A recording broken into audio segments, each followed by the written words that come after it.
guys, welcome to an all new So Bad It's Good with Ryan Bailey. This is your pal Ryan, and this is your Monday episode. Now, today, we're going to do things a little differently, but just a little. We usually have a guest for the pop culture roundup, but it's just going to be me. It's just going to be me and you guys. And we're going to go over some pop culture stories. It's going to be super loose. I'll probably overshare about my life as I tend to do.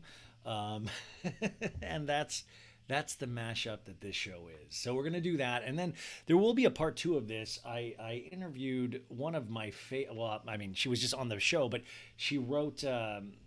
One of my favorite books I've read this past year. Well, this is exhausting. The comedian and writer Sophia Benoit, and that'll be on part two of this. Now we did that conversation not this past Friday, but the Friday before, and I was going to release it this past week. But then this Bethany, did you hear about this Bethany Frankel? Are you guys aware of this?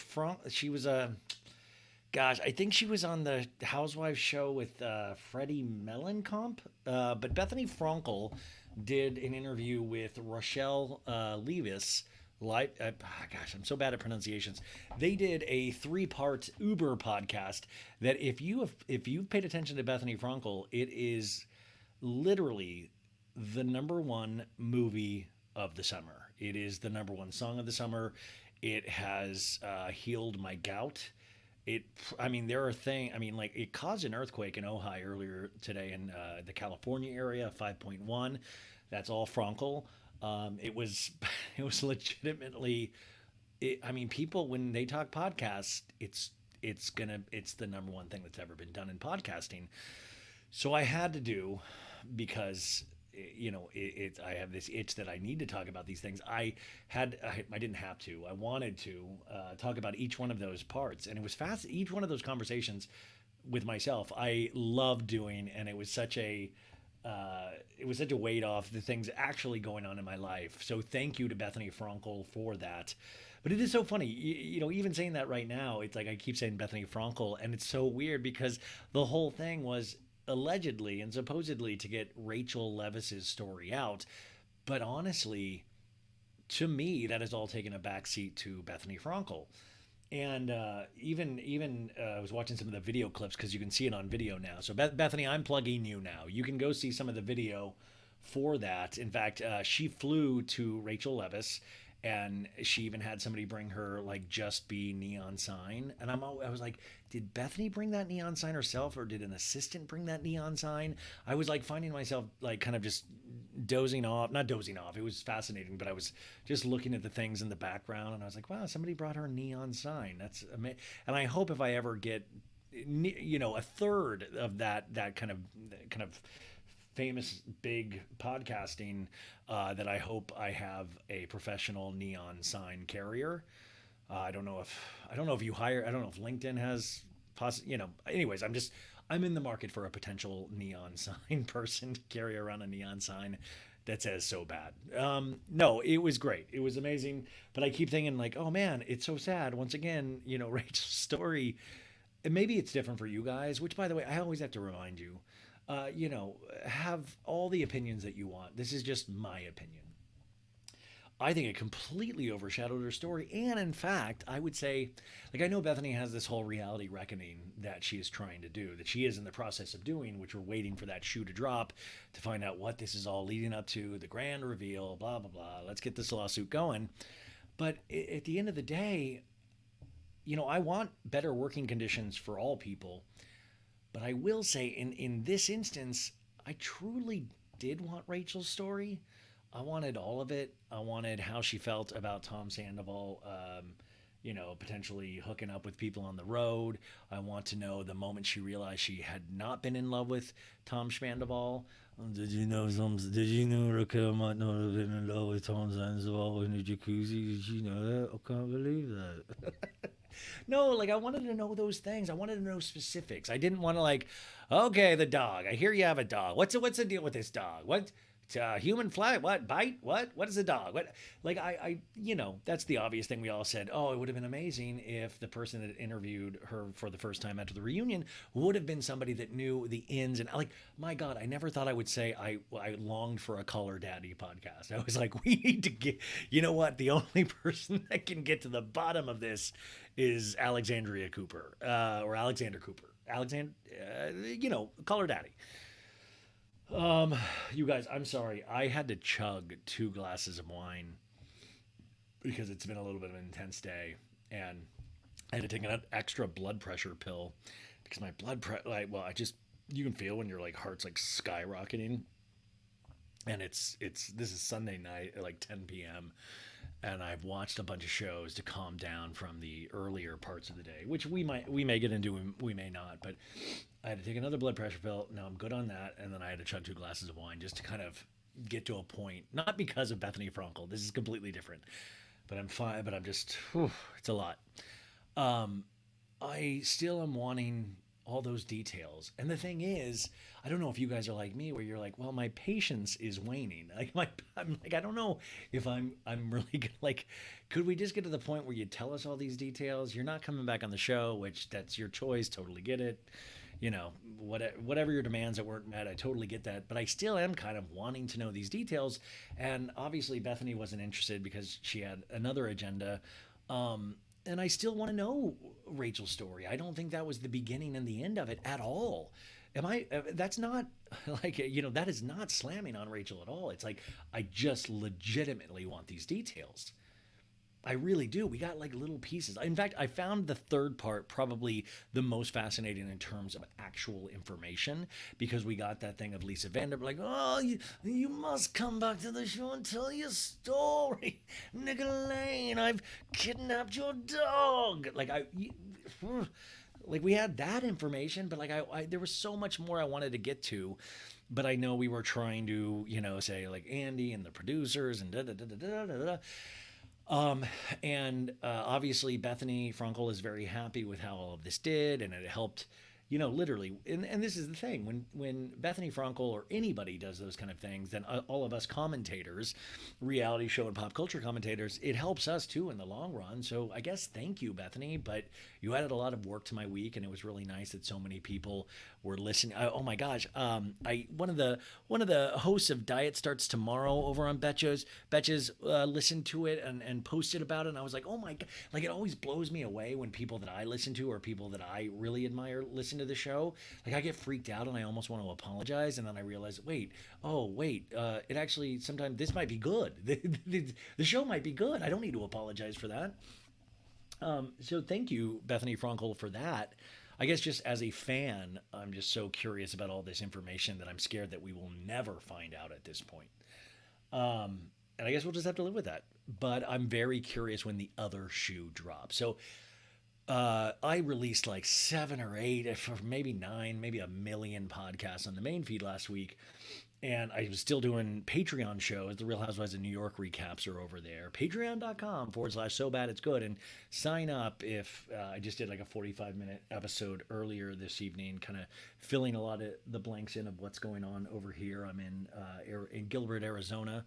If you're watching this on YouTube, this is my little tiny office at my parents' place. You can see a blurry cross in the back. I blur the background, but it's like these crosses and a sign that says live, laugh, love. No, the sign says love your family, spend time together, be kind, and serve one another.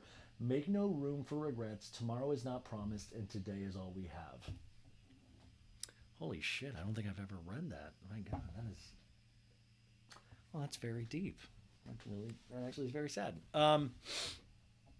So I'm in this space right here in Gilbert. I got a lot of news to share with you, and I think we should just go ahead and share that now.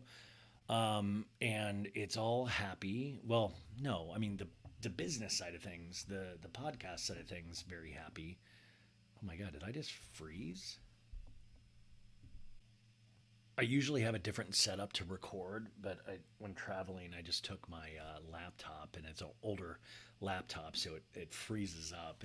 By the way, that kind of takes me back to the first year I was doing this podcast. I don't know if anybody listens from that listened to the first year when I would do these 6 hour episodes once a week, and I would go to edit it on like Tuesday night at like 4 in the morning. I would finish, and then I would edit it and I'd process it in GarageBand. And my computer was so shitty, it would sometimes get right to the end of processing, and then my whole laptop would just like be on the fritz.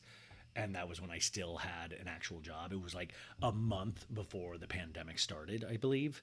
Um, how we've grown, you guys, the people that have been with me from the beginning. And here, um, oh my gosh, is it freezing again? I guess we haven't.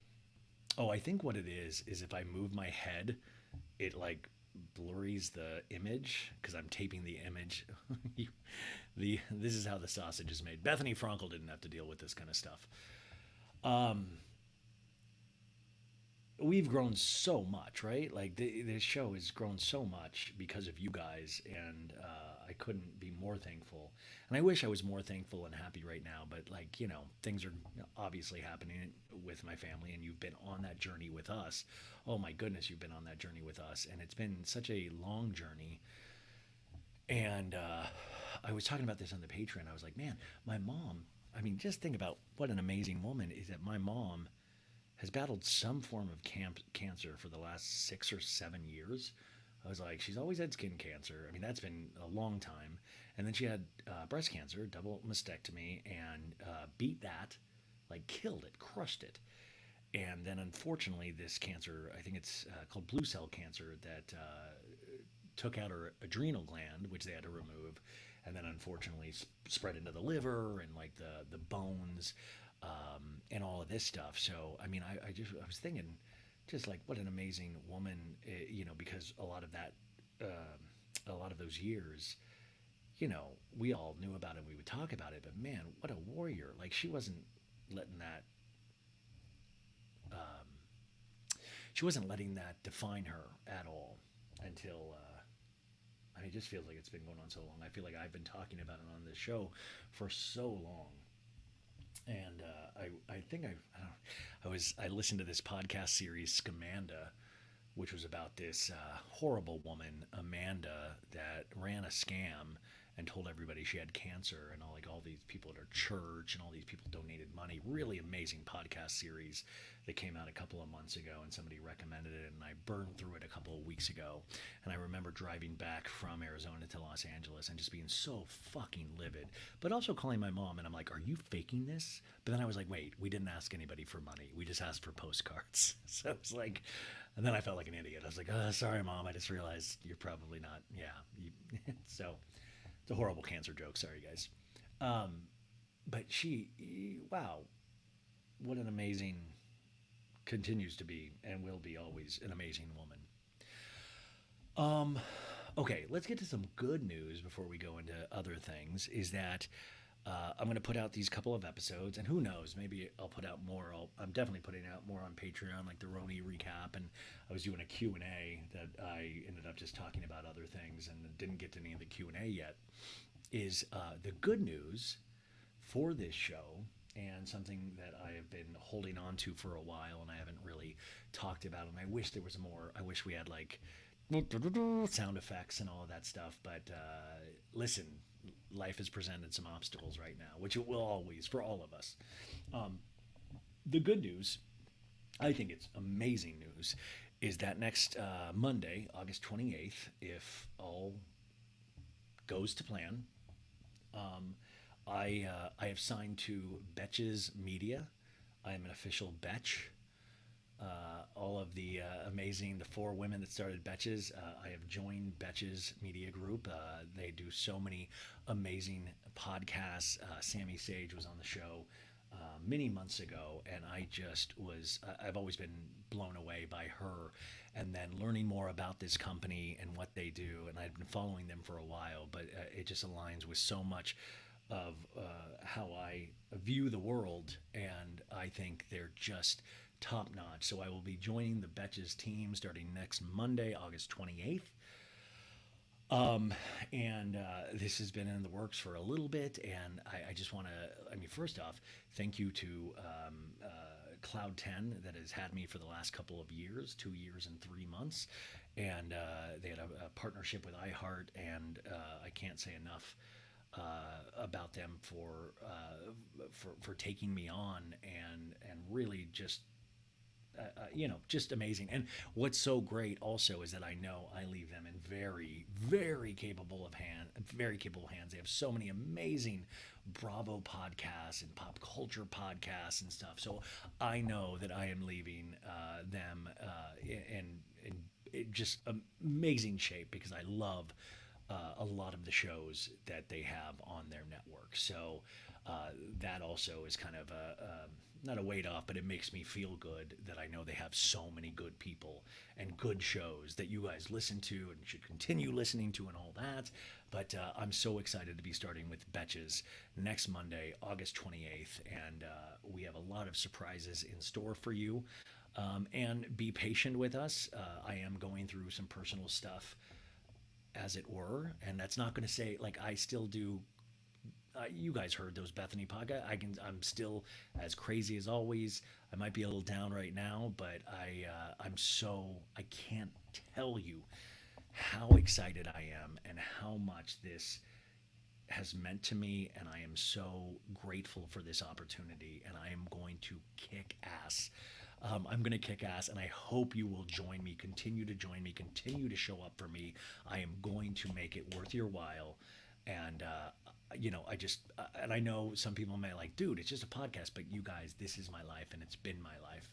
And I'm so happy and excited to continue to make it my life. And I think I've just started thinking about things differently in the last while with my mom going through what she's going through. And I had to really sit down with myself and think, where do I want this to go? And there's only so much time that's really promised to us.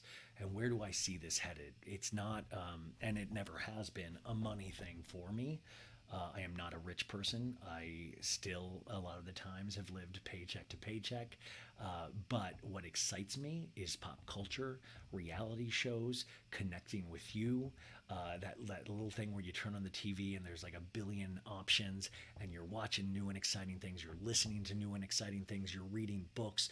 You're reading about movies and TV and music. That's what excites me. And I'm so happy to continue to do that and to make it even better over on Betches. And I think this is going to be a hell of a ride.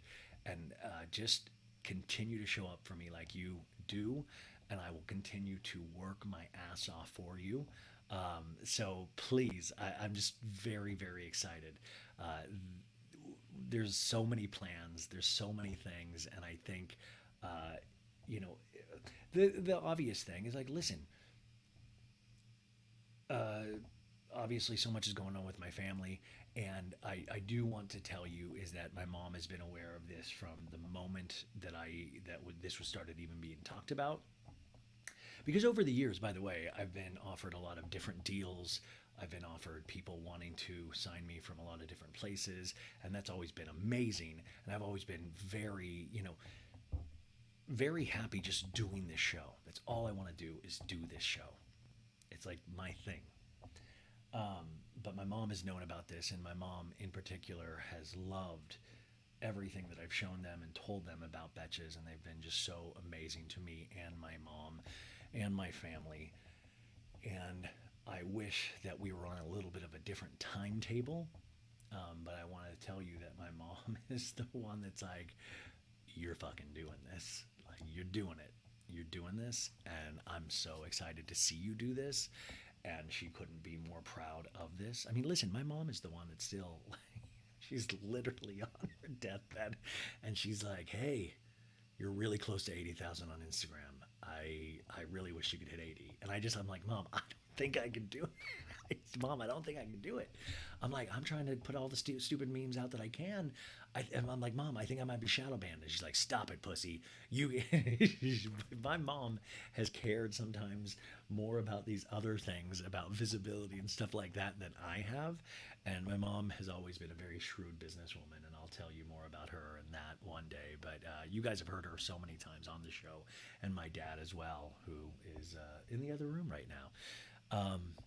And yeah, so we're in a very weird time, and we have been. It's more weird now than it has been in a while, and I don't know really what to say about that right now. So I'm going to talk about pop culture and stuff like that because you're here for that. But yeah, very excited. Not a lot's going to change about the show. Um, there'll be some small things. You know, I'm changing my name, obviously. I think I already told you. Yeah, it's going to be Brian Braley. And we're changing the title of the show. It's just going to be called Bad with Brian Braley. And we're not going to talk reality shows anymore. It's going to be actually political. So other than that, no changes. But those are just the main. No, nothing at all. But you'll see some changes pop up in the next week. And I'm just so excited. I can't. I wish. I'm just so excited, and I wish I will share more about all of that journey as time goes on. Okay, so how are you guys doing? I can't believe we're in the first. We're in the 20-minute mark. I didn't even ask how you guys. How the hell was your weekend? Are you still recovering from the Frankel? I mean, my God. Thank God there's a Writers Guild strike and an actor strike. All we had to focus on was just this silly podcast. It has been interesting reading a lot of people's comments about these things, but there are so many other pop culture things going on right now. Now, tonight, Sunday night, it really is, and I'm not in Los Angeles right now, but for all my friends in Los Angeles, they had Tropical Storm Hillary. We had that 5.1 earthquake, which is an hour and a half away from Los Angeles in Ojai, which one of my best friends, Sarah Huber, lives there, and she is all right. But what a scary time for so many of us. It really is just like, holy shit! Is it the end of the world? I mean, it was, but also, what a night for TV. I mean, it's into the world, but like, we're going out in style. We had Real Housewives of Atlanta on Bravo, which I found out tonight. It's like next week is the season finale, and my God, not a moment too soon. But now they're finally teasing the Drew and Ralph situation. Finally, we're getting to it, and it's like next week on the season finale of Real Housewives of Atlanta. But at this point, it's like put it out of its misery. It is so bad sometimes. It is so bad, and it has these like really good moments, and all of these ladies are great, but it just does not work. And then you had Real Housewives of New York, where you had Erin and her husband's vow renewals, which I love this dude. Like he quotes a Grateful Dead, like what a long strange trip it's been. Like Erin's vows to him were like, I know the minute I saw you at a bar in downtown New York that you were the one. And then his vows were like really poetic and beautiful. It always seems to be that guys are the biggest pussies. Like women are the people that get shit done. And then men, like, 10 years in, want to be poetic and like, let's get weird, everybody. Also with Brynn. I love Brynn, but like, is the flirting with everybody getting a little old? Like wanting to play with all the kids and then flirt with all the dudes? Like it's becoming like a dad joke to me, and it's like that. I'm so curious about people that like are friends with Brynn in real life, like what they truly think of her. Like, are they like, oh, it gets really annoying because Brynn just kind of gets validation with flirting, and it really came off like that again this episode. And of course, Jenna Lyons, she announced she had broken up with this girl of 1.5 years. Now, Jenna Lyons, dude, Jenna Lyons has girls knocking down her door. Jenna Lyons, like, I mean, literally, I'm not a woman, but I was like, should I go gay for Jenna Lyons? Like, I mean, like, she makes me want to be a lesbian. Like, Jenna Lyons is just that cool. Psy still not completely doing it for me, and I think it's because I think it's like the influencer aspect.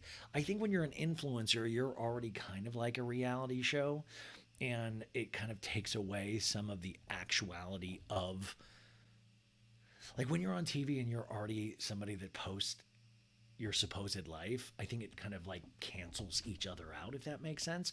Uba got COVID, so she wasn't able to go to the vow renewal.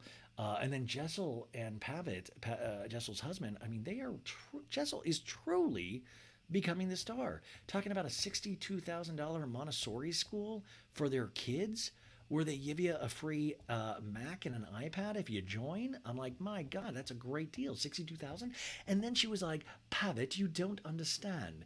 Tom Cruise sent his child there, and I'm like, yeah, Jessel, Tom, like literally Tom Cruise does not talk to Surrey Cruise any longer. Like that's not a big like, oh wow, maybe we won't have to talk to our kids one day. Are you kidding me? No, but also 62,000. Are you fucking kidding me? Are you fucking kidding me? If I was one of their kids, I mean, I would be like, Mom, seriously, I would feel so indebted to my parents. Like, listen, I went to ASU for free. Like, if I had to fucking pay my parents back for call, I would. I mean, no, no, thank you. Are you kidding me? Are you kidding me? Are you kidding? 60. Get the. And Pavitt is right. Pavitt's like, wait, they're just gonna like finger paint and learn to eat hot dogs and stuff like that. Are you kidding me? But I love that about Roni. I love that about Jessel. I mean, Jessel truly. This is what I love about these reality shows when they start. Like, what are we? This is our fifth or sixth episode in, and I'm like, holy shit, Jessel's a star. And you know what? I almost wish Jessel's name was Cy because I thought I was thinking in memes as I do now when I watch television. It's like a beautiful mind where I just think in memes now. Was that I was wish like I don't feel like this would be a good meme for Cy because I just don't think she's earned it. But I was like, I wish Jessel's name was Cy so I could do a picture of Jessel and write psychotic, like SAI psychotic, psychotic. I was like thinking that, and I was like, damn it. I mean, because I just don't feel like Cy deserves that meme yet. It's like she doesn't deserve a psychotic meme because I think that's a. I think I just thought of something legendary, and I swear to God, I know a lot of you memers listen to this. If I see it, I'm gonna sue. I'm gonna sue for that meme. Oh my God, you guys! This weekend, what did you watch? I watched all three episodes of Depp versus Heard on Netflix, and it got me angry all over again. But I did the interesting part of that docu series, which by the way, our good friend Emily D. Baker was on it, who covered that so religiously and amazingly. But what I found fascinating about it was talking about the social media coverage of it on TikTok and bot armies, and I thought that was just so enlightening. In when that judge made a decision to put this on camera and show it to the world, I mean, it really opened up things. And I hate to break, I know a lot of you guys are Depp, so I think they're both not great people, Johnny Depp and Amber Heard. I think they're both wild people. But what not doesn't crack me up, it really scares me, is that it showed like these motions that the defense did to keep certain information out and that they had won on, like certain text exchanges that talked about doing insane things to Amber that came from Johnny Depp to his assistant. And you're just like, God, it really is this war of these lawyers. How important having a good lawyer is. I mean, it blew me away of like, wow. So that jury, they were kept all of this information that they fought to keep out that really could have changed things. Now, Amber did not do herself any favors because we always like to say it, drink every time I say reliable narrator. She came off like not one, and her facial movements, her trying to, it came off, which goes back to what Lala said on Vanderpump Rules, or talking about the Randall situation of like, there's no perfect victim. Like, who are we to say what a victim looks like? But we do know the ways of the world enough where it's like we're like, oh, that girl, oh my God, look at her, she's feeling herself, or she thinks she's too good. Where Johnny Depp is just so amazing with fans, and he's so charming. I mean, my God, he's a movie star. Amber Heard has been in a lot of movies, but she is not a movie star. We have such allegiances to these people that we grow up with on the big screen, on the small screen. I mean, listen, I've been watching most of my friends go to these Jonas Brothers concerts and flipping out. And I've never, had a personal experience with the Jonas Brothers in terms of their music, which we would be like, Ryan, are you kidding me? I thought that would be your thing. Hey, me too. It just never happened. But every time I see it, I love it so much because I'm like, this is what it's all about. People loving something so dearly that when they come back around and they're doing their version of the Eras tour, these girls and guys are out there in full force. And that's like the best thing about fandom. And, the Joe Bros, I gotta say, they seem all like nice guys. I mean, like, even Kevin. No, Who's the one we did a story on a couple weeks ago where he admitted that he shit his pants once during a show? And I was like, that takes. I was like, you got a fan for life in me. I was like, that takes balls to admit you shit yourself at a show, like, because you just not say that. Like I'm like that's an American hero. It's like that's what we call bravery. Thank you so much, Joe Jonas. That's that's bravery. But I love that. But then, that goes, it's how we view Vanderpump Rules. It's how we view, we already put our own meaning to all of these people, to all of these shows. And we have such a love for these things that sometimes, even when these are bad people, we still have love for them. So that Depp versus Heard, it was infuriating, but I found it fascinating at points. It was not, it was not the easiest watch, but I wasn't, I was kind of like, well, this is on. Everybody goes to bed here around 8. Well, my mom doesn't really leave her area, but, Dad, I don't know. Anyway, so I was like, oh, guess we're watching Depp versus Heard. So I watched that and then did the Roni, did the Real Housewives of Atlanta, and then you guys, guess what came back tonight? Sister Wives on TLC.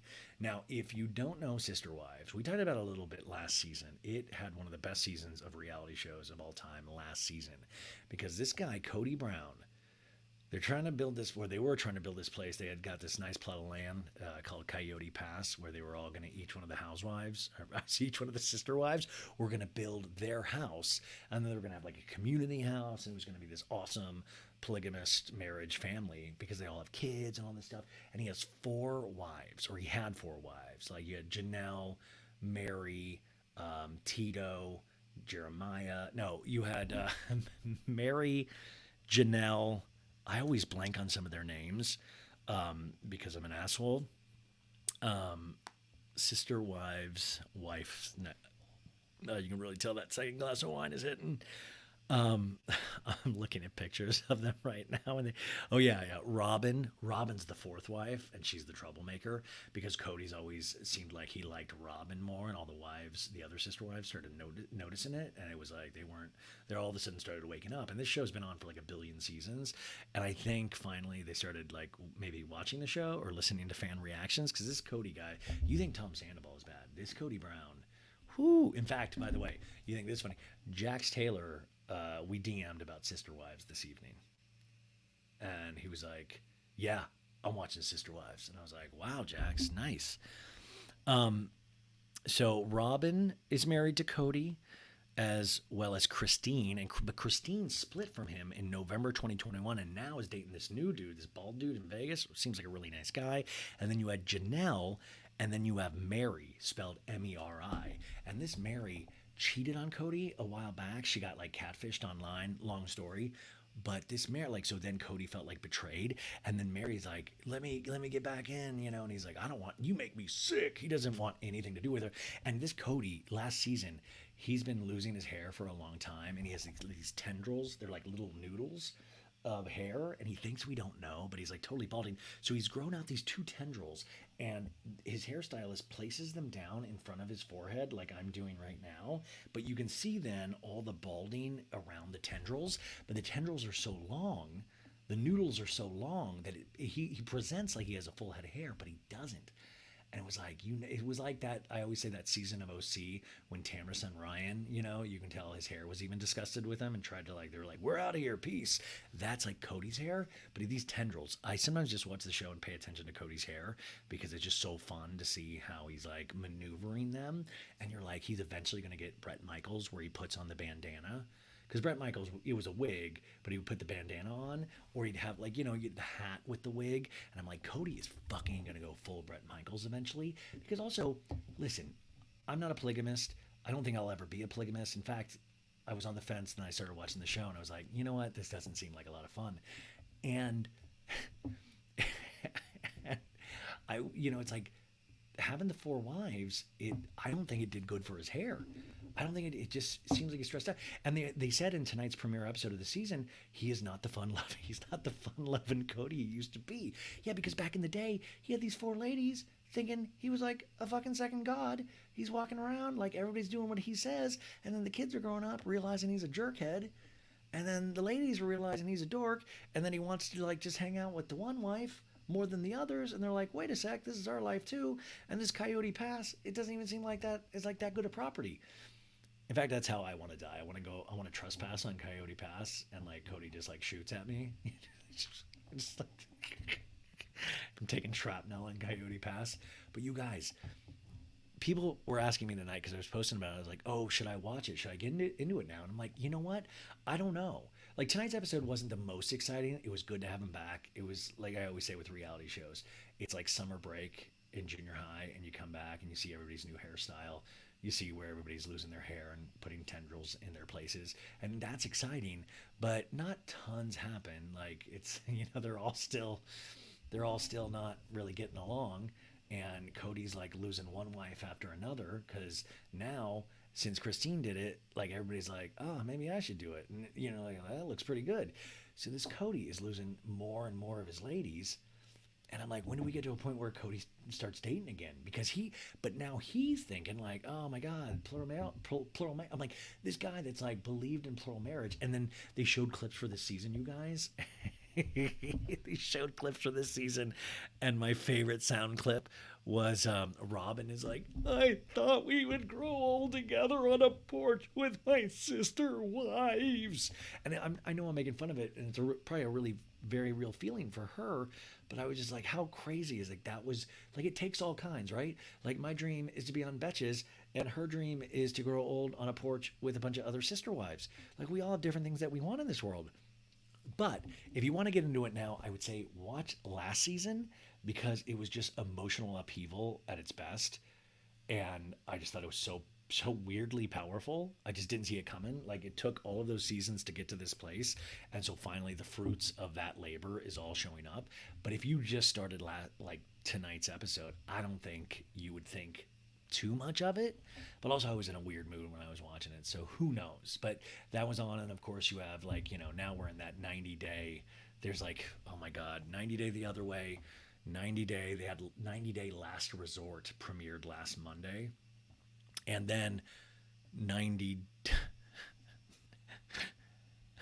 They should just have a 90-day. I'm sorry for being so fucking confusing. They should just name a show that, because even when I'm trying to tell you what it's like each one's 2 hours.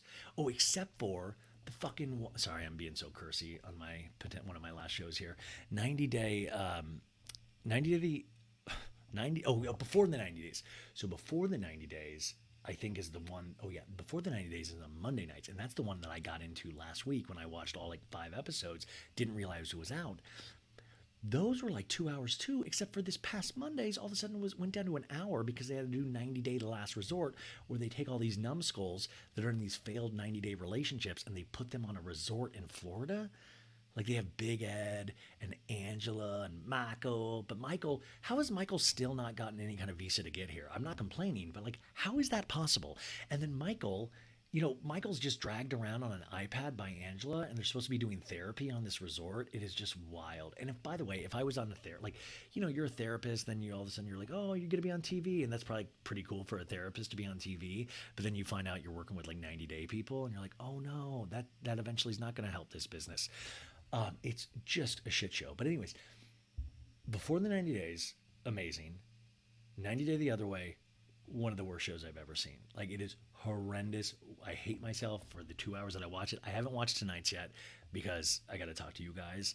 I'll do it to fall asleep later on tonight. It is visual melatonin, just like Bethany's podcast was audio melatonin. Or this is audio melatonin too, this show. But I'm telling you, that 90-day, before the 90 days, love it. But 90-day The Last Resort about the hotel, the other thing I keep thinking about is that they didn't shut down the resort. They literally keep passing people that are staying at the resort. And I got to tell you, they better have offered those people discounts, because I would be very dismayed if I saved up my hard-earned money, my hard-earned podcasting money, and then I'm like, hey, let's go to this resort in Florida, and I get there, and all of a sudden the first day, I fucking see Big Ed and Angela. I'd be like, are you kidding me? I paid full price for this, and I have to watch Big Ed try to like do like the limbo out by a bar with a pina colada. Are you kidding me? No, no, ma'am, no. Like, I was like, you can't even afford to shut down the resort. So all these people have to see this. They have to see this mess. And it's mess. And also, I try to not be that political, but I think I am going to run in 24. And one of the big things, and I have a lot of things at this point, one of the big things I'm going to say is that we've got to stop TLC in the 90-day franchise. I only want 2 shows airing at any given time. And if you're going to do more, you gotta make it an hour, unless I really like that show, and then you can argue for more time with me. But it just can't. I can't be doing 3. And then they have 90 Day UK as well that's on right now. I can't do it. Like, my God, when I leave this earth, I'm gonna like, am I gonna be thinking about the family and friends that I've made in this actual world, or am I gonna think about like, oh my God, how many hours of 90 Day Fiance am I gonna miss this week? Because it's too much. It's a full time job. Eventually, they're just going to have it. And at this point, TLC, why not just have the 90-day channel? You have enough. You have enough. It's like why they didn't do a Law and Order channel. Like, come on. Too much. It's too much. I'm begging you to stop. I'm begging you to stop. Let the world heal. Like, let nature heal. These weirdos have to not have incentive to keep being weird. Because I think half the time these weirdos are like, oh shit, life's not going well for me, but at least I could potentially be on 90 Day. It's like TLC. TLC is so weird because they're like, oh my God, it's the only place where you're like, if you have a weird blemish, you could get like 3 seasons out of it. Of like, oh my God, my my cousin has a funky mole on his back. Give him a show. TLC will give you a show. It's called My Funky Mole, and it's just about a big mole that is not cancerous, but the guy has to live with. Like, that is a show on TLC. Okay, so that's all I got to say about that. So lots of TV out there. Okay, we got some news stories here. Oh, I was watching Roni tonight, and I had chugged those 2 glasses of wine, and I was just so tense. I was like so stressed because we had the hospice lady had to come over, and because mom wasn't doing well. And I will tell you, these hospice people are just, I mean, just amazing. Their bedside manner and the way they even, it's like, because it's not just my mom. Like, they talk to us. Like, this lady was talking to me and dad, and we were reading this literature about like the end of end of life, and like, what to look for and all of this stuff. And it was like all this really just amazing information. But she was sitting there just listening to my dad talk, because my dad, it's important for him to share these things and stuff. And she just was listening and just like, yeah. And she was so comforting, and she was so like, not even like that, like, yeah, like that fake kind of listening. She was like really listening. She had like this amazing just manner about her. And I got to tell you, like, I know a lot of my listeners are nurses, and I'm sure some of you guys work in hospice, and just thank you. What a service. Like, what a service. Like, came in immediately, calmed down my mom, and I thought it was just incredible. Incredible. Just, wow, what a service. And because that would be something I would run away from. I would be so scared to do. And like, just there's people out there that do these things. Like, my God. Like, that's what TLC should be doing a show on. These people, I mean, these are true heroes. Like, I don't know, like, sometimes I'm here or there with religion and all of this stuff, and I've been thinking about all of that so much because my family's religious.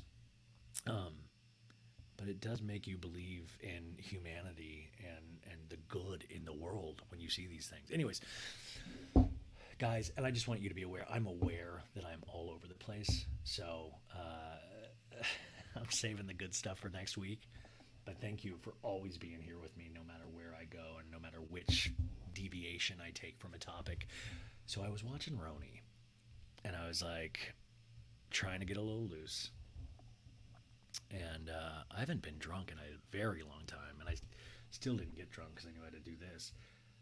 And I was just drinking wine out of this not wine glass, and watching Roni, and then it was a commercial, and all of a sudden it was like these cats dancing, and it was like meow meow meow, and it was like there was like 5 cats, but they were like boy band cats. And I was like, am I on mushrooms? I was like really weirded out. It was one of those things where I was like like a shiver went up my spine. I was like, what the fuck is, like, I was like, oh my God, is God taking me right now? And then all of a sudden, out of nowhere, JC Chazé from NSYNC pops up. He was like, "Meow," and he's doing the JC Chazé thing, which, by the way, a lot of us feel this way. I know I'm not unique to this. Is JC Chazé was the best singer in NSYNC. Justin Timberlake did it. Like, he did the thing. But JC Chazé, I'm not approving of his hairstyle in the last 10 years. But for me, JC Chazé, I remember because I was I was I was an NSYNC fan, and I don't think this is going to shock any of you that I bought No Strings Attached day one. Yeah, day one. And in fact, if you listen to one of the first episodes in that first 6 months, I did a lyric breakdown of Digital Get Down.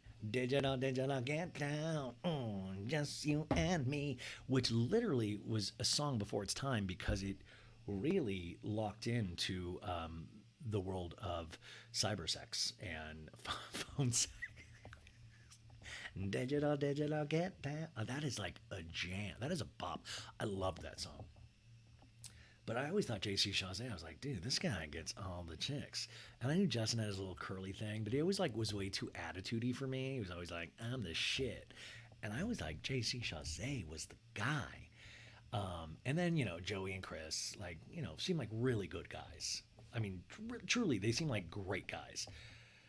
And Lance seemed like a good guy too. And Lance, by the way, obviously very big in Vanderpump Rules lore. Mary Jackson, Mary Jackson, Brittany at the Kentucky Castle, like that's truly legendary. But this JC Chazé did a Meow Mix commercial. Did a Meow Mix commercial. What the fuck is going on? And then I looked it up because I was like, there's no way I just saw that. And it turns out this commercial's been out for a while, and it's the first time I saw it. I put it up on my Instagram page, you guys, if you want to go check out what I saw. But I really had this moment of like, oh no, something's wrong with me. Like I thought I was losing it, and it really was JC Chazé doing this Meow Mix commercial. I was just so befuddled because also it ties in with the news that NSYNC is reuniting. Yeah, NSYNC is reuniting for a song on the Trolls movie soundtrack. So there's like a new Trolls movie, and Justin Timberlake has done music in the past for these movies, and now, and they actually, I saw a preview for the Trolls movie before Barbie when I saw that, and they even had like a boy band joke in it, and now I'm like, they had the boy band joke in it because they knew they were getting in sync to reunite for a song in the Trolls movie. Listen, I, like everyone else, think we do need an NSYNC reunion. 100%. The world needs this now more than ever.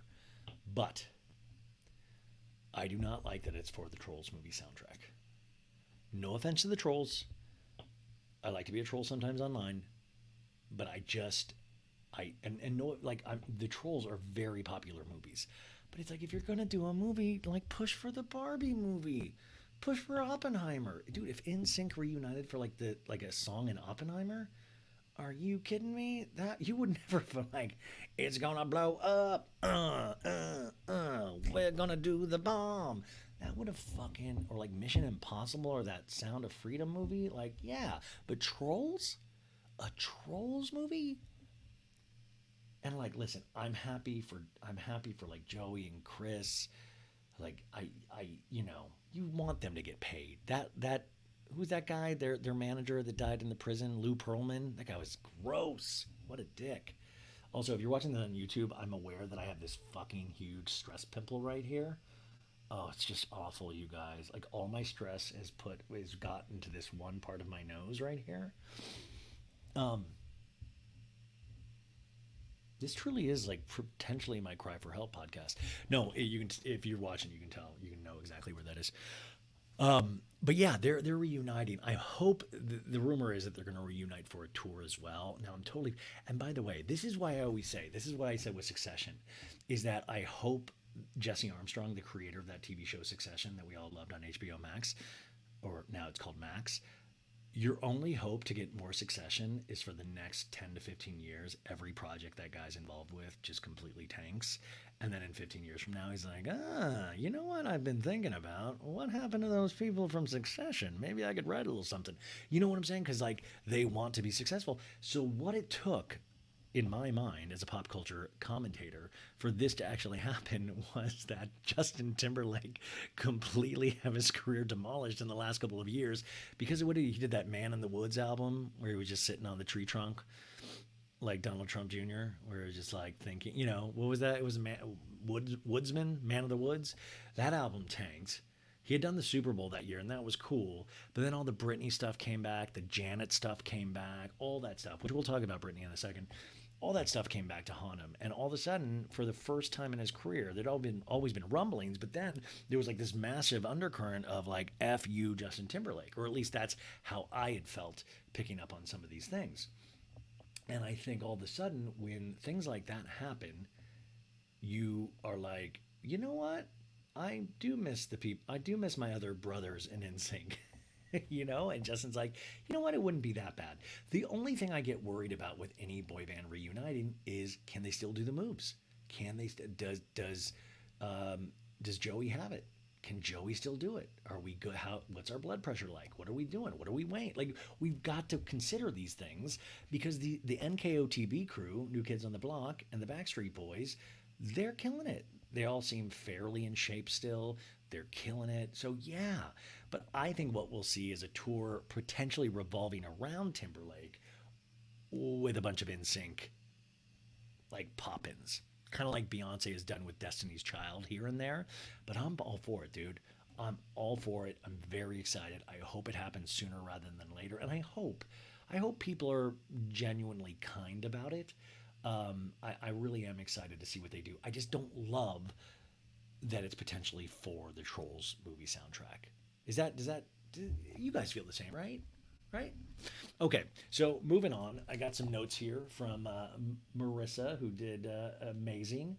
Um, Britney Spears, huh? You heard of her? So she is a single woman again, and this Sam Ashgari. We always said really good things about Sam. He always stood up for Britney in the press, but it turns out he might be a little bit of a joker, a little bit of a fool.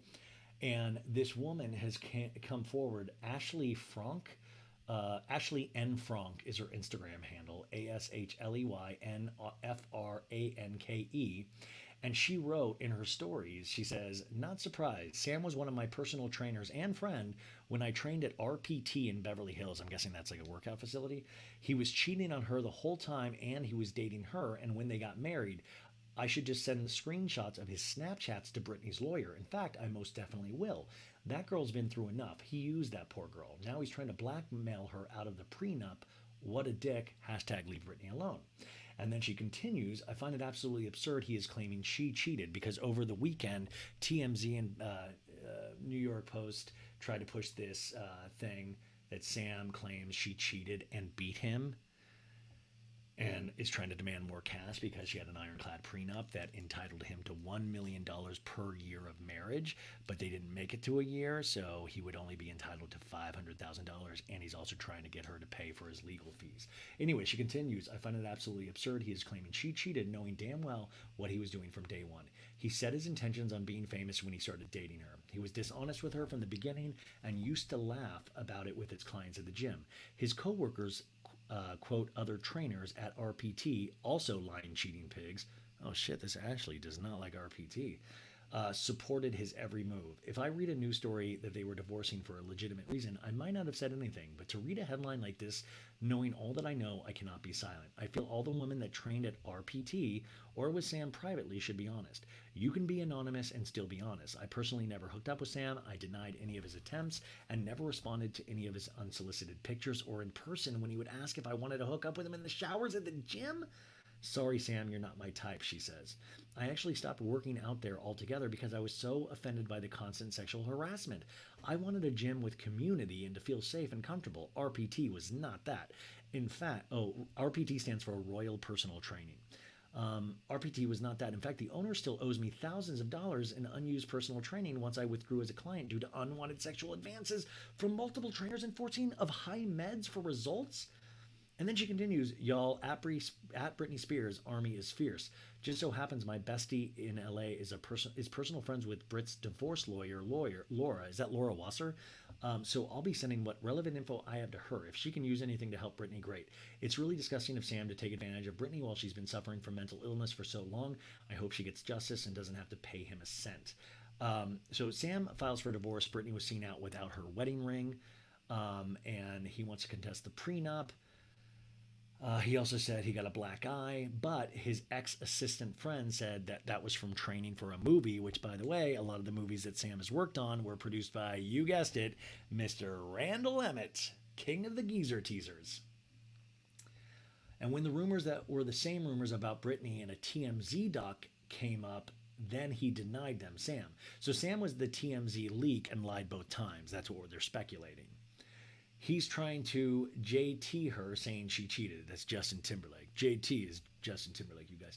When it was him with Justin Timberlake, both did cheat, but were also 21, 22 at the time, JT and Britney.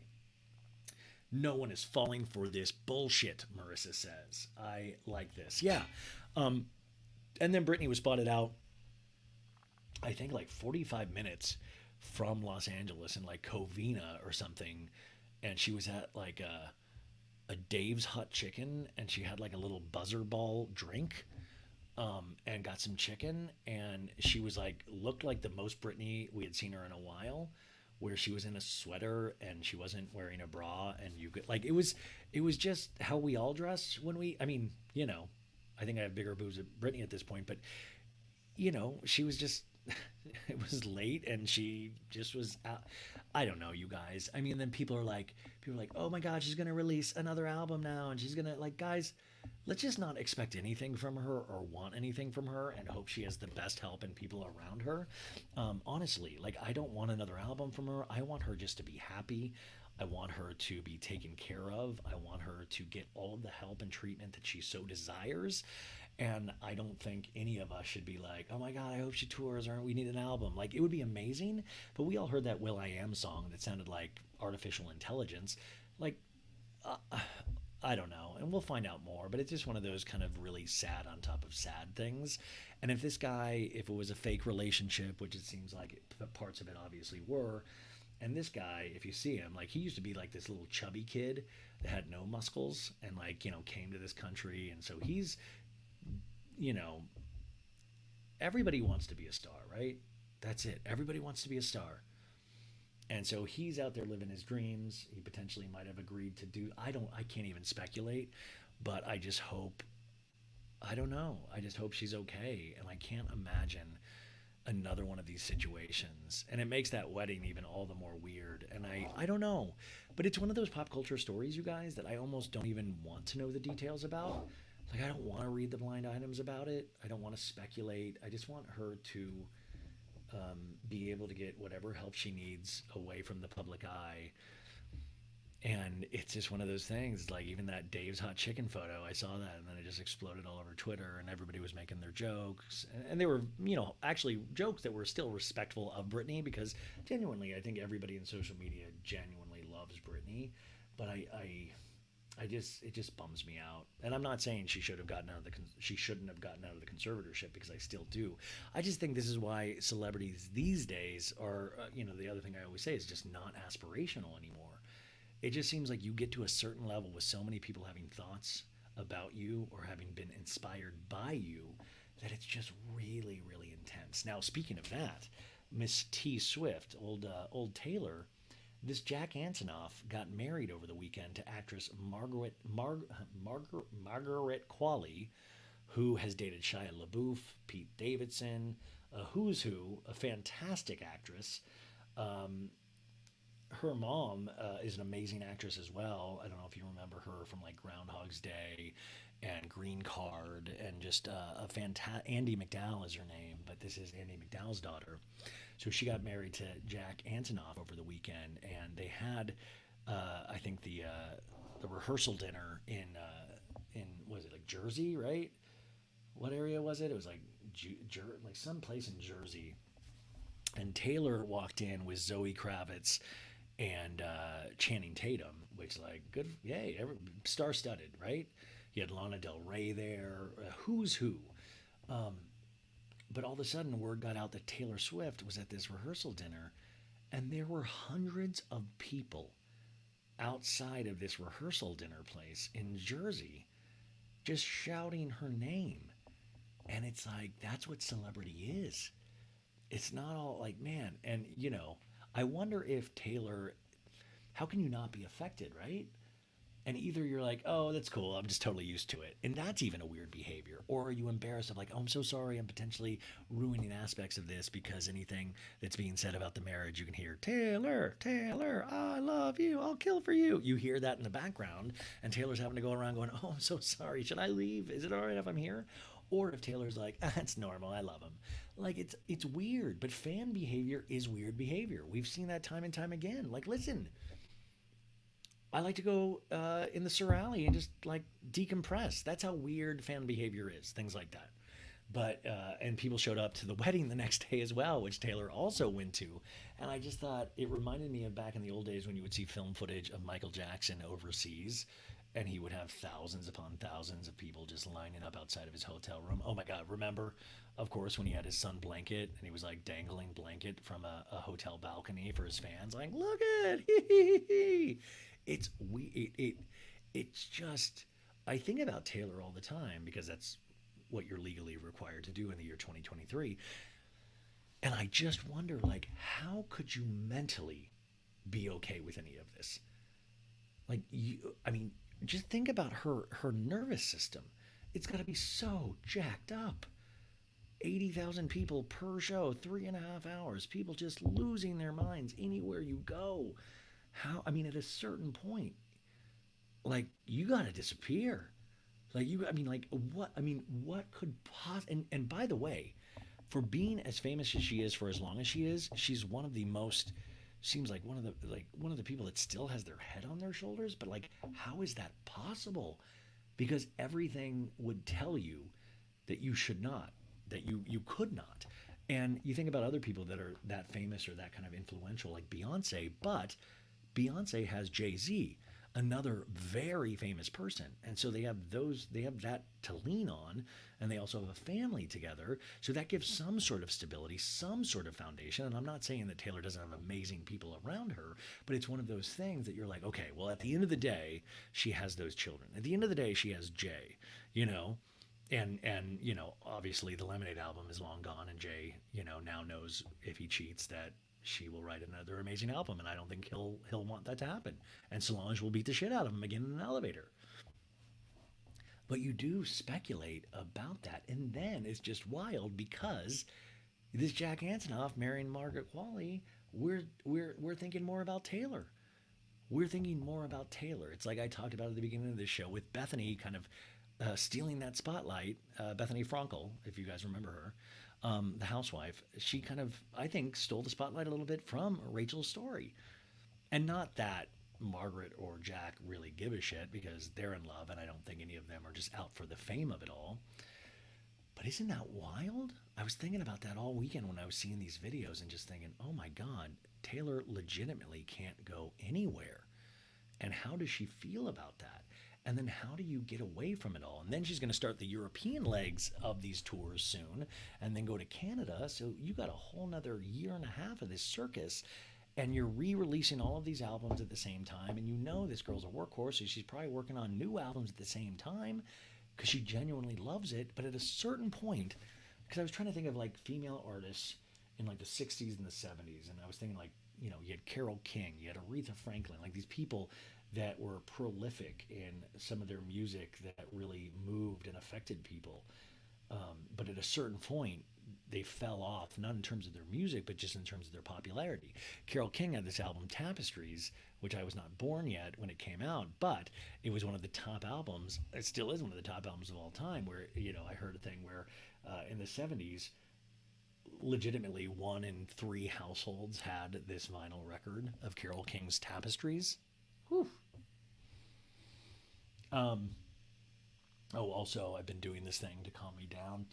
Is I wrote down, or I looked at Rolling Stone's top 500 albums of all time. I couldn't sleep one night, and then I added all of those albums to my Spotify list that I had never listened to before. And so each day I've been trying to just listen to albums that I've never listened to before. And I am on a big Al Green kick right now. Al Green, oh my God, you guys. This guy, Al Green is still alive. Did you know that? Al Green is still alive, but this, he devoted his life to Jesus, and but still, these albums that he was releasing in the '70s. Oh my God!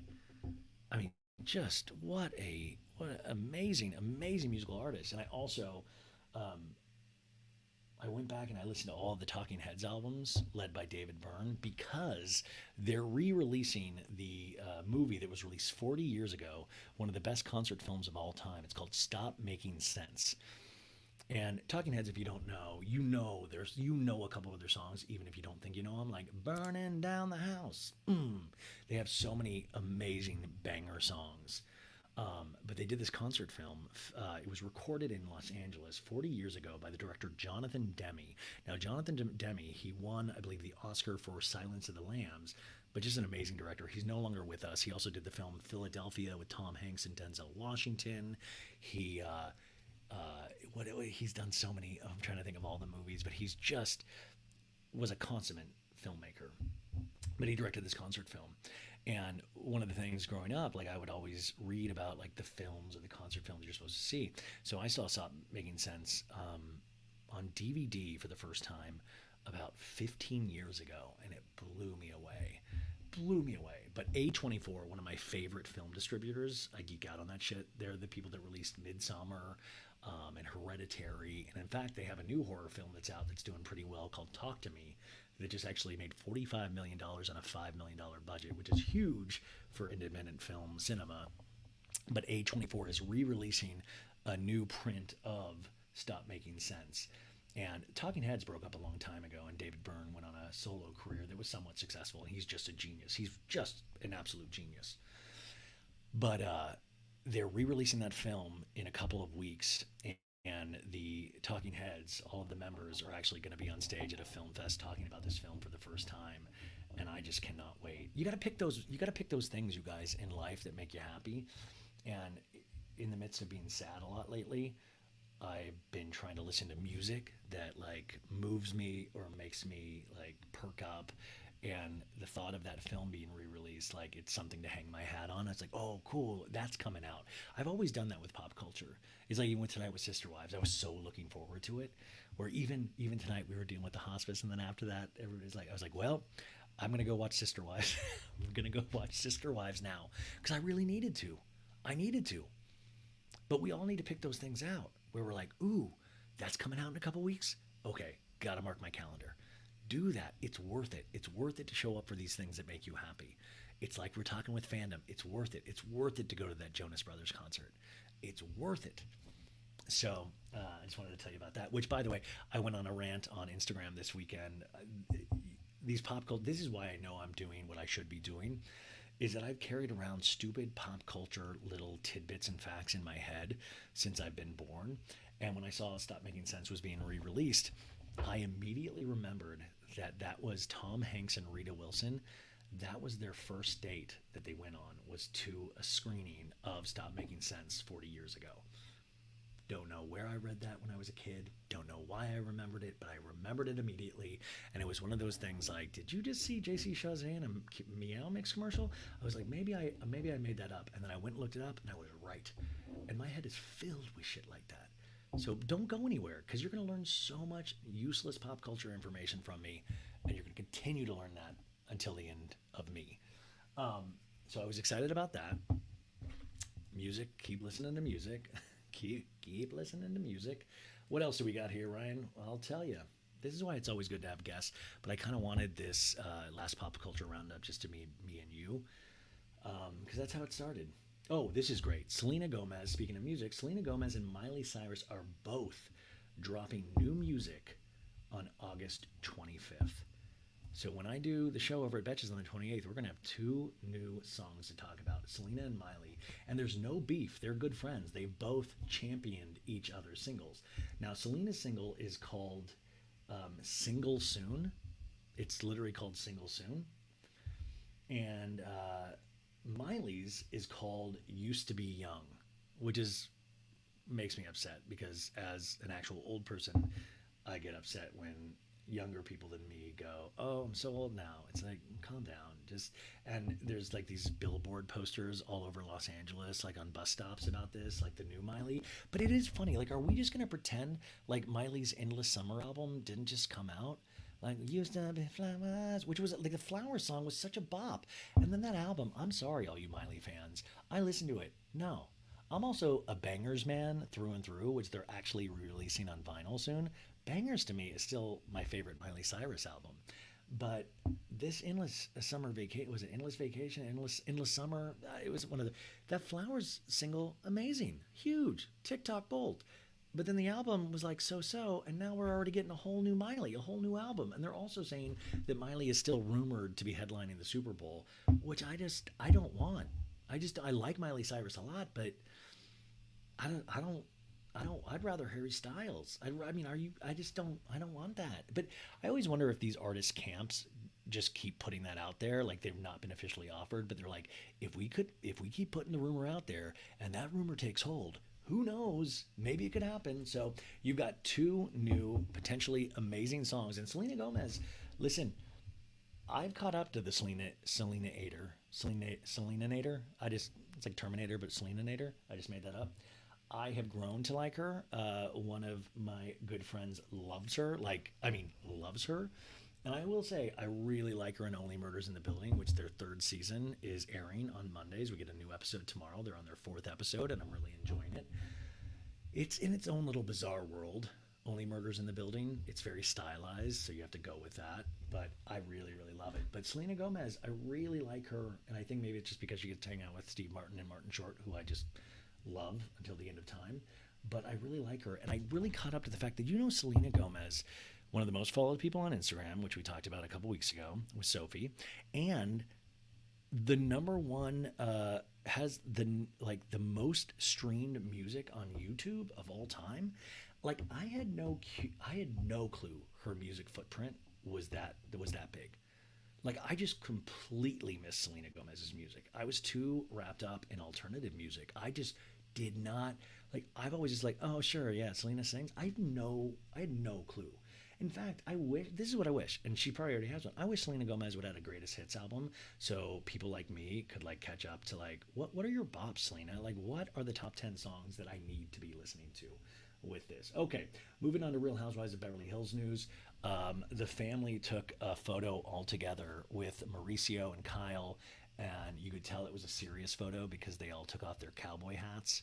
Which, by the way, does anybody get mad at the Umanskys um, for appropriating Yellowstone for appropriating Yellowstone fashion? They're appropriating horrible culture. Ryan from OC does that too, Tamara's son. But they all took this like very serious photo where they're all like, I was like, okay, family forever. But anyways, on Reddit, this was by the underscore smart underscore girl says they have a picture of Mauricio not wearing his wedding ring. And until now, this person says he's always worn his wedding ring. I don't know if that's true or not. I don't know how we would know. Like, who keeps track of Mauricio's always wearing his wedding ring? Like, I've clocked every photo. It's always on. But yeah, there's this photo of him not wearing the ring. And like he's like, "Hey, ladies, Mauricio's out. Let's do this." So good for you, Mauricio. Who knows? Is the music video doing good anymore? I like that music video came and went within a day. Within a day, you guys. That doesn't bode well, does it? Does that bode well? The Morgan Wade music video that it like came and went. Okay, this is great. Someone also posted this about OnlyFans rich list. This is how much Only these OnlyFans people earn a month. Oh, bullshit. This is not right at all. Are you kidding? Now, this is in euros. Wait, what? This is full of shit. Okay, I'm going to read this to you guys, and there's just no way this is. This is. ugh, this is not. Okay, it says Black China is number one on OnlyFans, and it says she has 16.3 million Instagram followers. On OnlyFans subscription, I think it costs $39.43 in euros, and it says she earns per month. No, this is ridiculous because it just 15,418,259 in euros. No, I'm sorry, that's not true. There's no way Black China fucking makes 15 million euros every month on OnlyFans. Can we be for real? I'm gonna eat my entire butt if that is true. I don't even know how I will do that, but I'm going to eat my entire butt. This is ridiculous.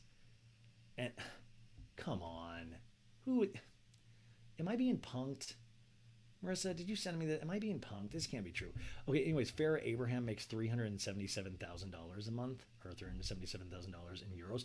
Caroline Calloway, who we had on the show a little bit ago, makes 530,000 euros a month. This can't be real, you guys. But anyways, the point of this was that coming in at number 25, Sonia Morgan makes 94,000 a month on OnlyFans, and Dorinda makes 84,000 a month on OnlyFans. Who are the rest of these people? Like, I've never heard of Belle Delphine, Shania Parrott, Carrie Katona, Jem Wolfie, Daniel Lloyd, Lexi Kai. Oh, Courtney Stodden. Oh, she makes 170,000 a month. Bullshit. This is so fake. Marissa, can you text me tomorrow and tell me where this comes? I have to be reading this wrong. There's just no way this is true. There's no way. I'm so frustrated. Okay, I paused for a second because I had to text Marissa and say, this is full of shit. There's no way Black China's making $15 million. I just no.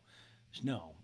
They're just sorry. So that's completely false. Like whoever made that list, when I run in 2024, you're dead to me. That is a horrible list that is so not true. Sorry to spread disinformation.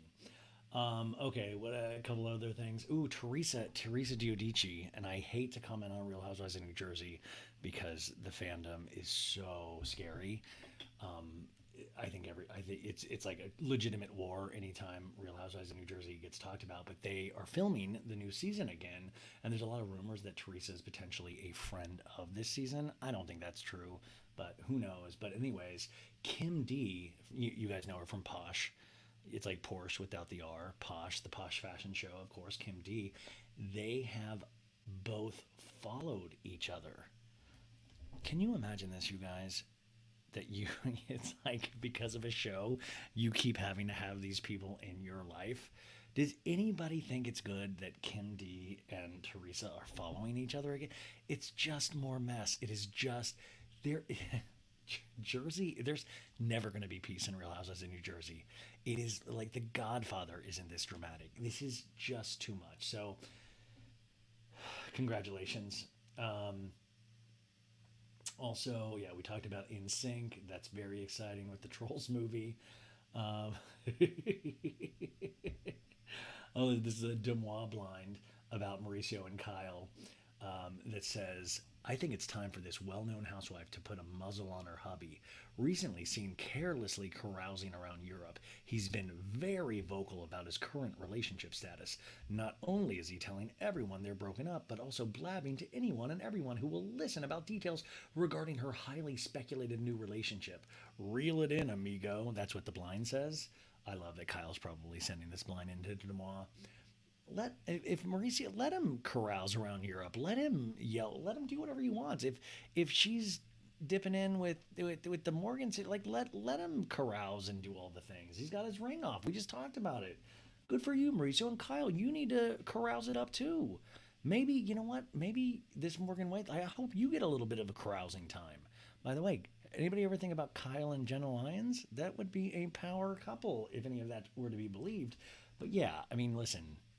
Somebody had sent me information a while ago that I never told you guys about or I never posted was that there was a rumor that Mauricio was dating one of his realtors, but it wasn't at the California office. I want to say it was like Sacramento or something. I didn't really have the time to look into it, and like blinds and like rumors aren't necessarily my thing. But I thought, oh, good for him. If that's true, good for him. What else do we got here? Tomorrow, you guys, they're releasing a little mini short about Ken from Barbie and Ken, Ryan Gosling. It's called I'm Knuff, and it actually shows Ryan Gosling rehearsing for his big numbers. And I watched a little clip of it and it seemed a lot of fun. Barbie's officially become the highest grossing Warner Brothers movie in history at the domestic box office, surpassing The Dark Knight. So, how dare you? I'm a huge Batman fan, so I'm pissed about this. Oh, get this, you guys. Barbie is going to be on Max in September. This David Zaslav is one of the dumbest mother humpers, unless you hire me, David, and then I'll be like, oh, you're a genius. But you are like, that is a 60-day theatrical window. This is one of the first films that people have really gone out in droves to see in the theaters, and you're already putting it on Max. Like, what the hell is something happening? Like, what is going? That movie should be in theaters for 4 months. In fact, they should put that I'm Knuff in the Barbie movie to make people go back and see it a second, and third, and a fourth time. That is one of the dumbest things to put it already on streaming. Now, they are putting the Flash movie on Max August 25th. So if anybody has not seen that movie yet, it is coming to HBO Max. I still haven't seen it, and that's wild for me. That's when you know a movie is like, because that movie had Michael Keaton back as Batman, who is like my Batman. And I'm livid. I still have not seen it because of so many reasons, but I I just don't. I'm not a fan of Ezra Miller.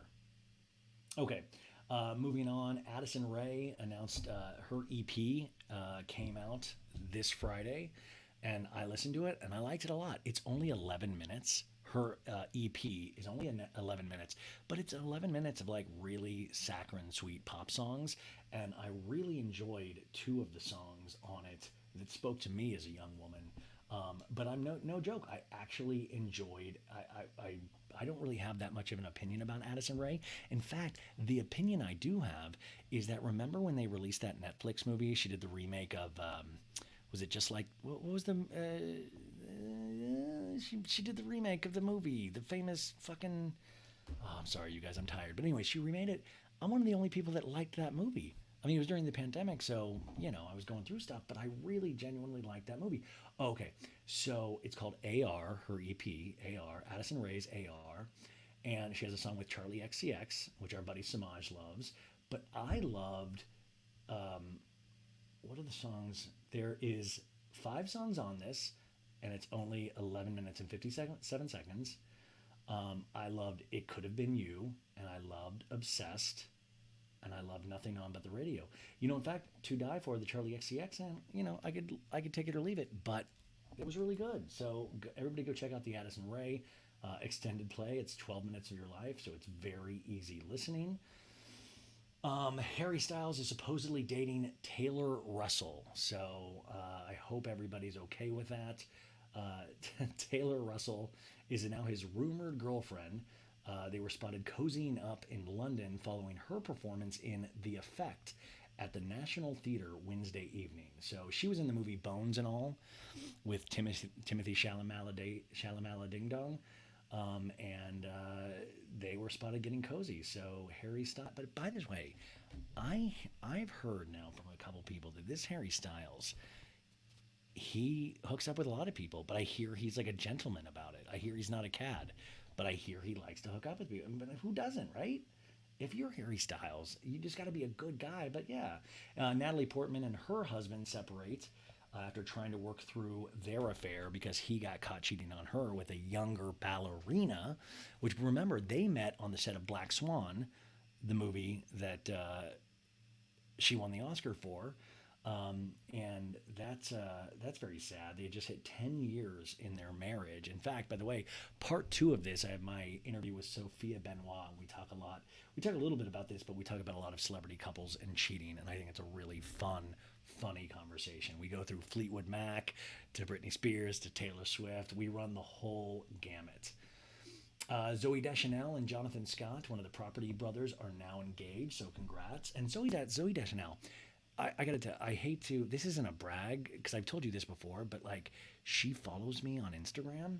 She like and she'll like certain Bravo posts I do, and I gotta tell you, like I don't usually get caught up in that kind of stuff, but I will say it makes me feel really good that Zoe Deschanel follows me, and it also scares me on a weekly basis. And I think every couple weeks I check in to see if she's unfollowed me yet, because in my head she's already unfollowed me. Like I've already pre-mourned, I've pre-grieved her unfollowing me. It's just a matter of time when it happens. But I will say every time I go to check, it's that nervous. Like I'm like, oh, of course. But then she's still following, and I'm like, oh my god, thank God. That's how sad that is. Oh my God, Ashley Olsen. Ashley Olsen had a baby. She had a son with her husband, and the baby's name is Otto. And this is like I didn't even know she was pregnant. She hid it from all of us, and she had the baby. It got announced August 14th, but she had the baby a few months ago in New York. And like this is how you hide it. By the way, I don't.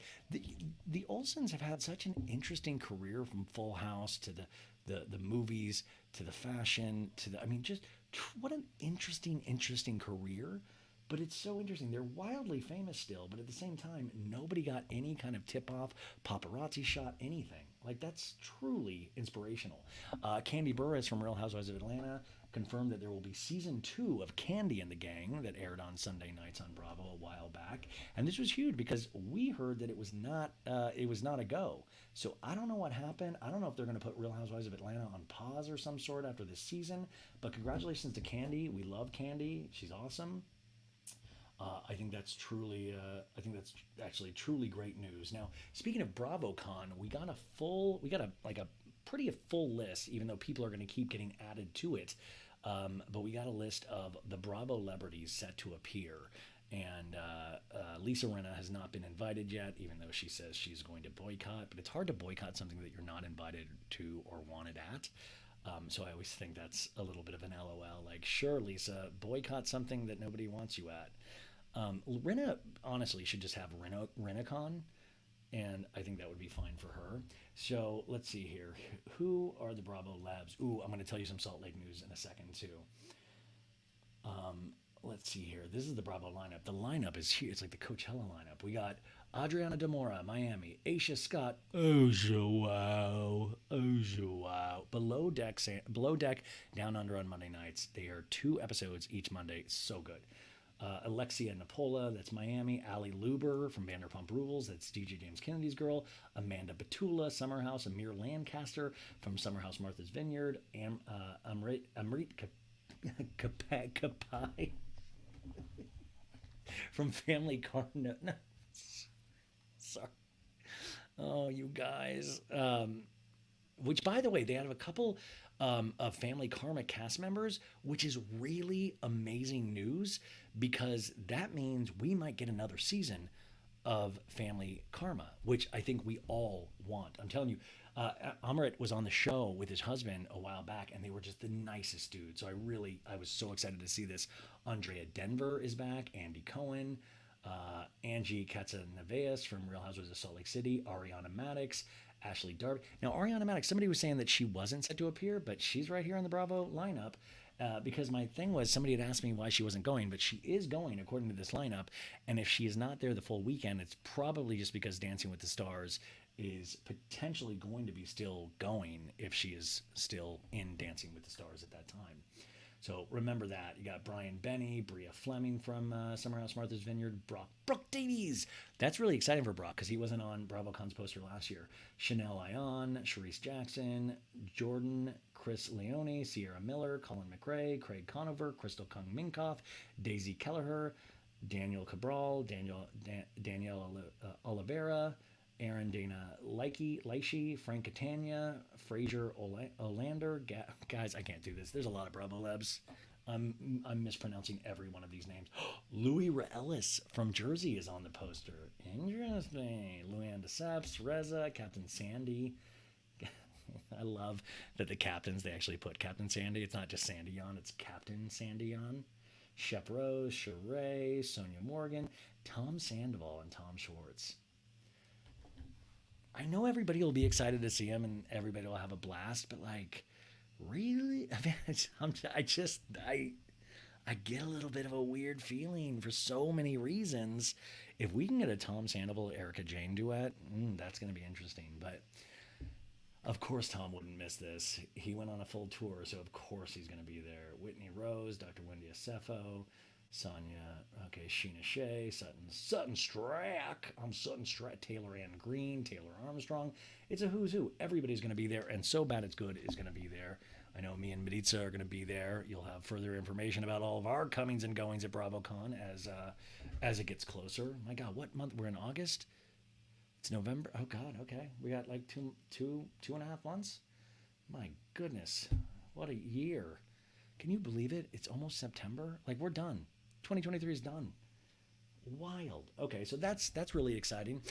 Speaking of Real Housewives of Salt Lake City, I saw the season 4 premiere this weekend. I watched it on Saturday. Bravo was good enough to send me a copy, and I will always be forever in debt for when they do that kind of stuff. I love it so much. And I got to tell you, I don't have to say this kind of stuff. In fact, I'm not supposed to say anything about it, but I will say I enjoyed it very much. And in fact, Bryce Sander from Entertainment Tonight was on the show on Friday, and he had already seen it. And now I know what he was talking about because Jen Shaw does hang out, like her presence is over there. I will say, whether you love or hate Mary Cosby,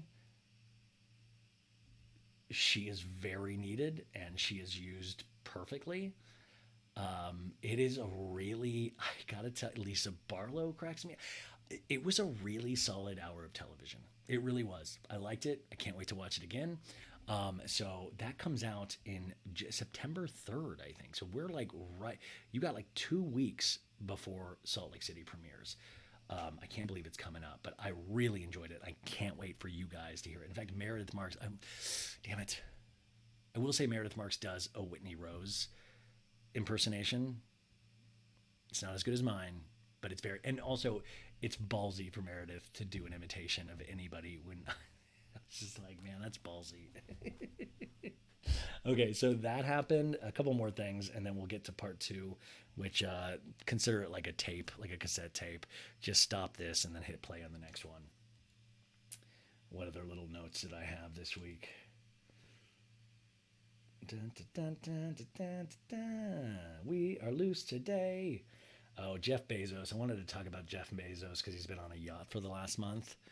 And he was in Italy last week with Usher and Katy Perry and Orlando Bloom.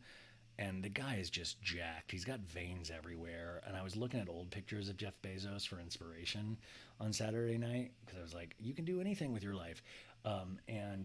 This guy is just hysterical. Like, it's just hysterical. What a glow up. All it takes, you guys, is write this down. Invent a product that everyone needs to use. Okay? I want to say it one more time, just slower. Invent a product that everyone will use. Please give me 10% of whatever you come up with.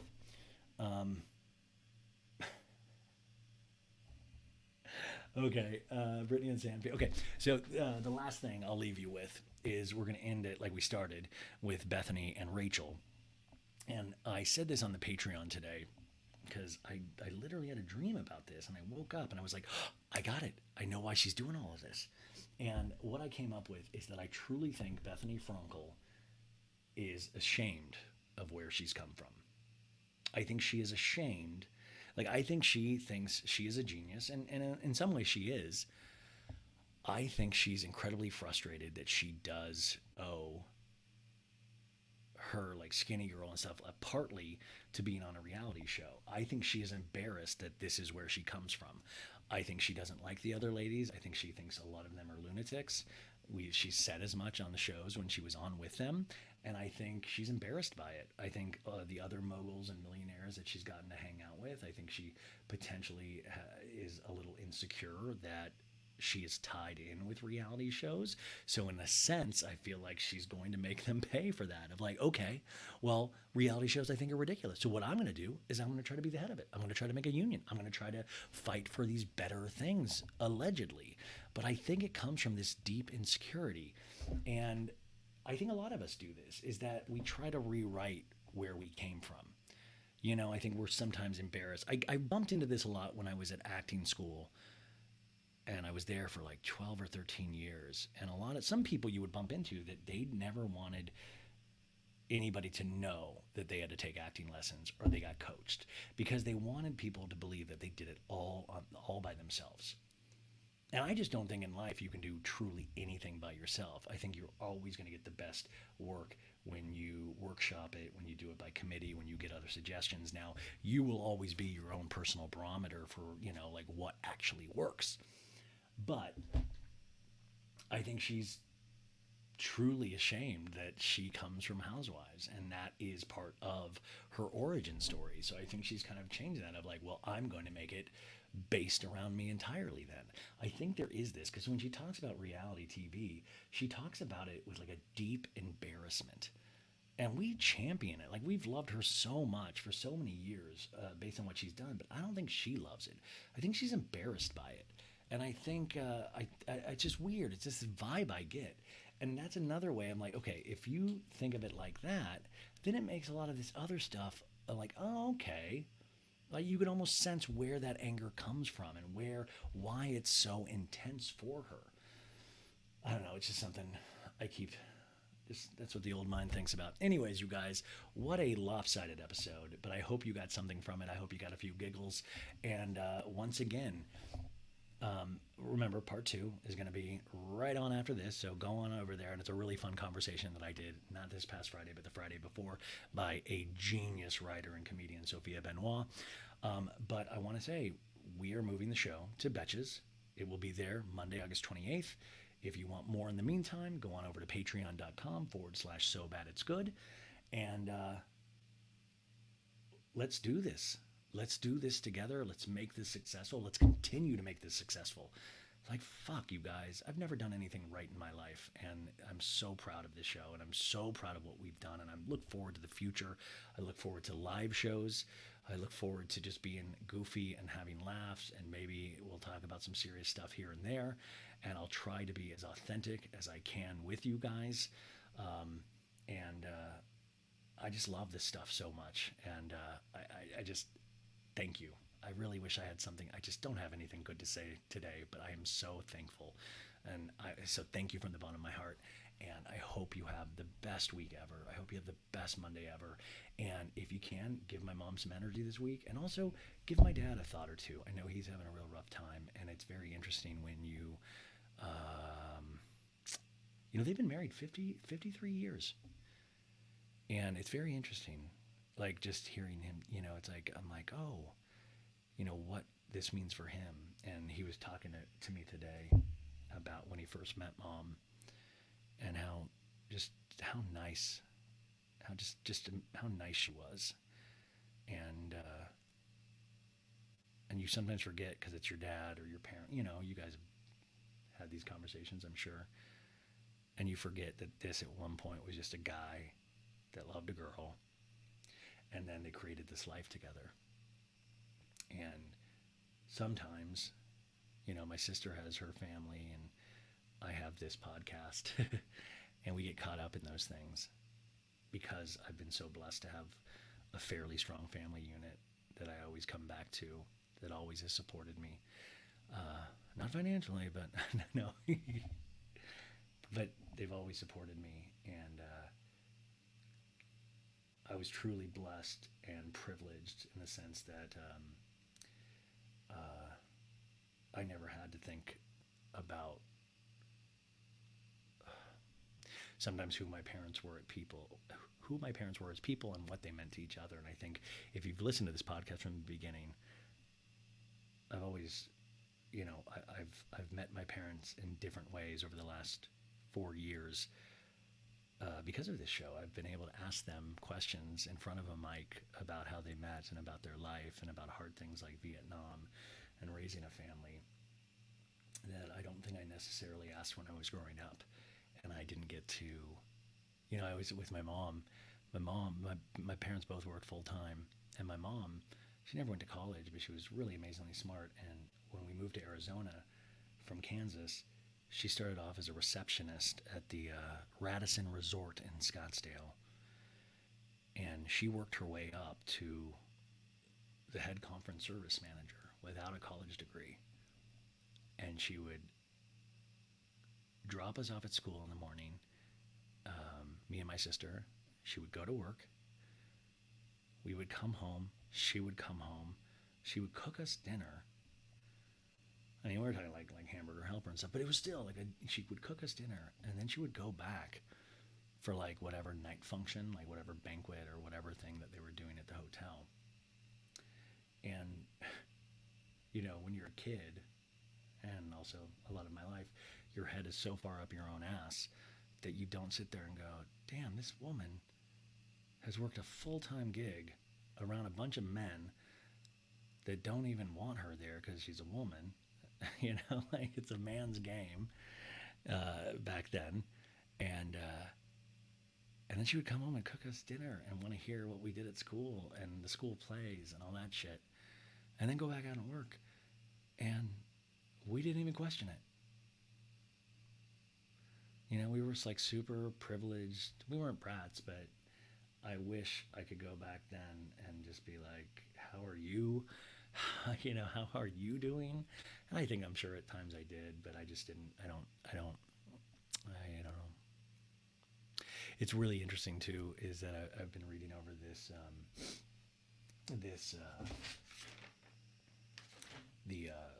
the literature they give you with hospice, and it talks about, when you're like, the signs to watch out for, not the sign, but the signs that happen when you're nearing death. And it'll say, they'll be moaning in pain, they're not going to want food, or they'll start talking about relatives that have passed, or wanting to talk about those things. And that's not that's not happened to my mom yet. In fact, but I will say about that is that the great thing about me and my mom is that I've been blessed is that we have said everything to each other most of my life, and especially in my adulthood with each other, that I know how she feels about me, and I know she knows how I feel about her. And so I'm okay with not getting super deep with her, but I'm always there for her in this life or the next. And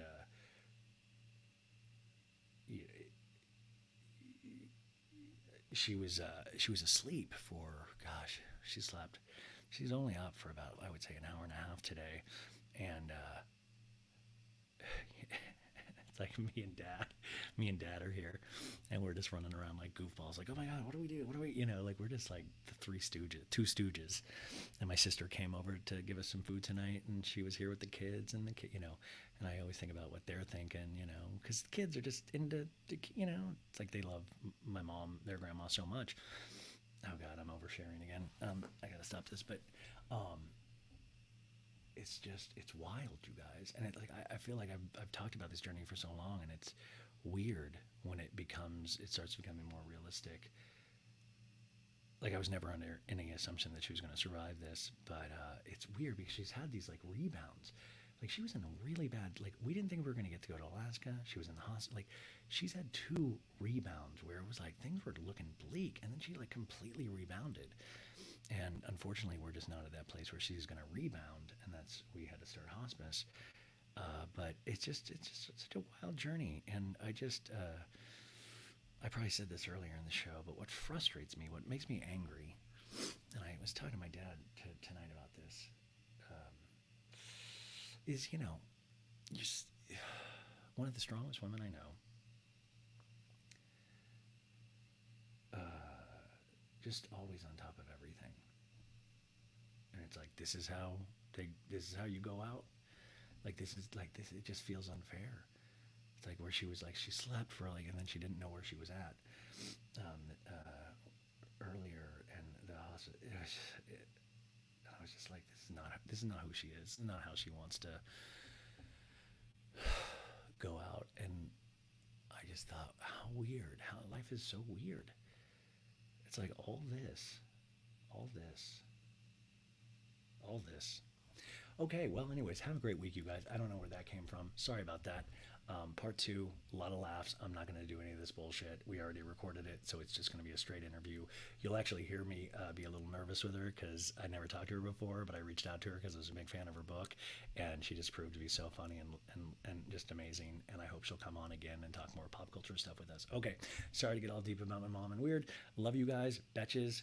Stay subscribed, keep subscribe, all that stuff. I'll give you more information throughout the week. Love you guys. Bye.